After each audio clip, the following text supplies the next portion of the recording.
Sa segment na kaugnay ROTC Stories, tampok ang isang kadete mula sa Wesleyan University Philippines ROTC unit na nagpatunay na sa bawat hamon ng pagsasanay, ang kumpiyansa at determinasyon ang tunay na sandigan.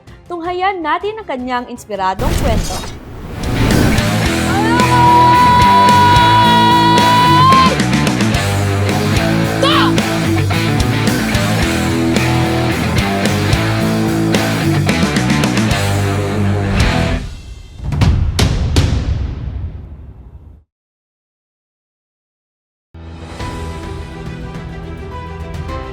Gandang araw, pamilyang kaugnay.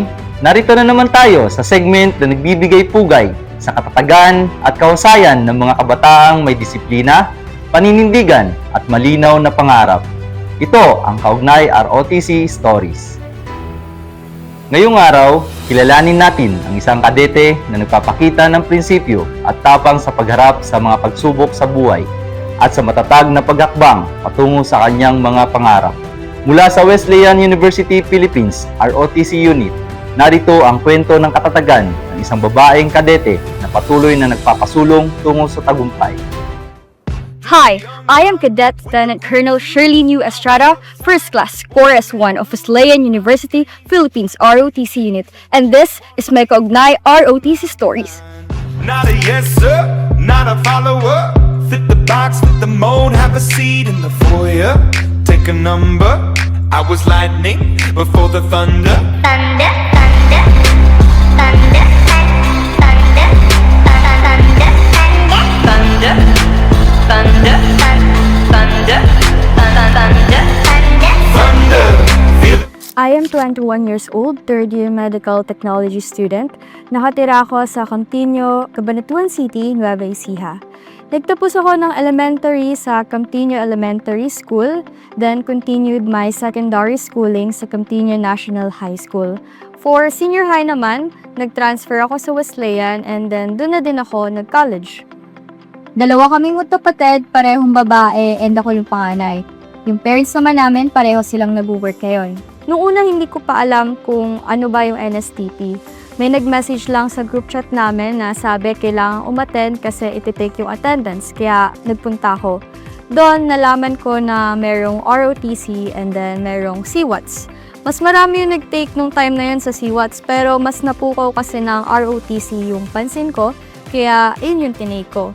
Noong una akala ko pa ako lang yung mag-isa na kumuha ng ROTC sa course ko, pero meron din palang ilan and yung isa pa doon nakasama ko na mag-advance. Nakakamangha at ipinagmamalaki ko ang ganitong bagay bilang isang magulang na isang batang babae ay pipiliing pasukin ang ROTC na hindi pangkaraniwan sa nakakaraming kabataan. Kaya ako bilang magulang ay sumusuporta sa kanyang hangarin na balang araw siya ay maging ganap na military personnel. Dahil naniniwala ako na sa loob ng institusyon ay mahuhubog ang kanyang pagkatao, magkakaroon ng integridad at profesionalismo at kasanayan sa iba't ibang bagay. Dahil din dito, ang pagiging sundalong babae ay nagkakaroon ng mataas na pagtingin sa dignidad at pagkatao. At bilang magulang, ako ay nagagalak at pinagmamalaki ko na ako ay merong isang anak na babae na naglalayoning makapasok sa pagiging sundalo. Maraming salamat po. Bakit ko na piling magtuloy bilang advance? Actually, hindi ko alam kung bakit. Pero nung time din kasi na yun, wala akong masyadong ginagawa sa bahay. So naisip ko, sinabi ko sa sarili ko, bakit hindi ko itry para, syempre, for experience din. And kesa naman na wala akong ginagawa sa bahay, nagpo-phone lang, bakit hindi ako gumawa ng something na makabuluhan? Kaya ako nagtuloy mag-advance. Okay, so most unforgettable experience naman, siguro yung natutunan ko yung salitang disiplina, karoon ng pasensya and pakikisama. Sa loob ng unit, marami akong taong nakilala na eventually naging kaibigan ko din, naging kasangga, na kapag may problema ako, sila yung napupuntahan ko, nasasabihan ko, and Yun, marami kaming napagsamahan na naging lesson sa amin. Para sa akin po, si Buddy Estrada ay isang one call away buddy na kapag tinawag mo siya o kapag may kailangan ka, nandyan agad siya para tumulong.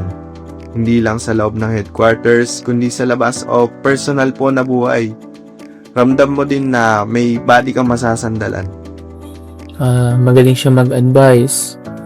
Kung meron pong maling nakita, i-advise niya po yan. And then, magaling din po siya mga moral na pag may na-achieve po na isang bagay, i-high moral ka po niya. Challenges siguro, dati kasi napaka-arte ko, napakatamad ko, and lagi akong late sa mga activities, sa mga event. Pero nung pumasok ako doon ko na tutunan na pahabain yung pasensya ko, makisalamuha sa ibang tao, and then huwag maging maarte. Nawala sa akin yung pagka-civilian ko. And yung sa oras na dati, kung nalilate ako ngayon, isa na ako sa mga laging pinakamaagang pumapasok. And I think yung mga bagay na yun, importante yun. Lalo na pag talagang sumabak na tayo sa totoong buhay, nagtatrabaho na tayo, mga characteristics na dapat nasa atin, i-instill natin. Siguro ang nag-inspire sa akin na mag-ROTC din is yung lolo ko na wala na siya ngayon, pero dati siyang sundalo. Before, nung nabubuhay pa siya, napag-uusapan namin na pinaka-una ko kasing naging pangarap maging sundalo, pero may mga tao na parang humusga sa akin na hindi ko kaya kasi syempre maliit ako, papayat ako, and sa tingin nila hindi ko kaya. Pero yung lolo ko, pinush niya ako na sabi niya kung ano sa tingin ko, yung para sa akin, kung anong gusto ko, yun yung sundin ko. And ayun, message ko siguro sa mga kabataan ngayon na huwag mong hayaan na pigilan ng opinion ng iba ang pag-abot mo sa pangarap mo. Instead, gamitin mo to as an inspiration para mas galingan pa, mas pagpursigihan pa. Ngayon, message ko naman sa mga kabataan na tulad ko, piliin mo ang ROTC, mahirap man dito, pero matututunan mo maging disiplinado, ang salitang pamumuno at ang paninindigan, higit sa sarili mo na kaya mo maging parte ng pagbabago. I am Cadet Lieutenant Colonel Shirlene U. Estrada, First Class of Wesleyan University Philippines ROTC Unit, and this is my Kaugnay ROTC story. Join ROTC now and be one of us. Thunder, feel the thunder. Lightning and the thunder. Thunder, feel the thunder. Lightning and the thunder. Thunder, thunder. Thunder.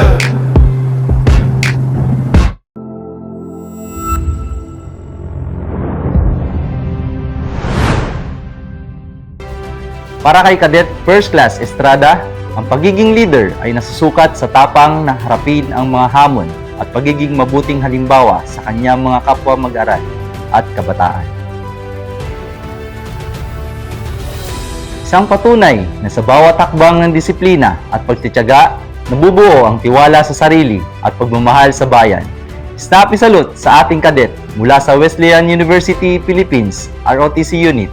Ako si Corporal Albert Saflor, ang inyong kaugnay Drill Master. Kita-kits ulit sa susunod na Biyernes dito lang sa Kaugnay ROTC Stories.